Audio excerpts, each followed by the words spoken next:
আচ্ছা, আমি আপনার প্রশ্নের উত্তরটি দিব তার আগে আমি কিছু তথ্য আপনাকে দিতে চাই।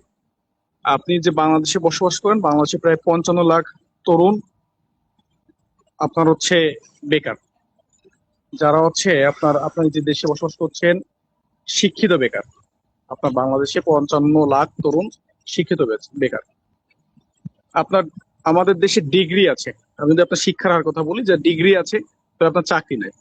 আপনি একটা বেকার একটা যুবককে আপনি যখন দায়বদ্ধতার বা কাঠগড়ায় আনবেন যে এই যুবক কেন সমাজে এফোর্ট দিতে পারছে না, কেন এই যুবক মাদকের সাথে সম্পৃক্ত, কেন এই যুবক আপনার গেমিং এর সাথে সম্পৃক্ত, এরকম ইত্যাদি অনেক প্রশ্ন আপনার থাকতে পারে যুবক সমাজ নিয়ে। আমি নিজে প্রশ্ন করি, আমি সেই প্রশ্নগুলো আপনাকে উত্তর দিই।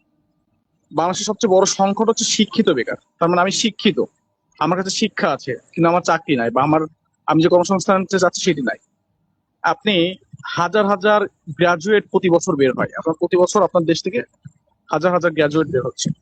তবে কি আপনার সেই গ্রাজুয়েটের যে আপনি চাকরির যে বাজারটি, আপনি সেই বাজারটি তৈরি করছেন?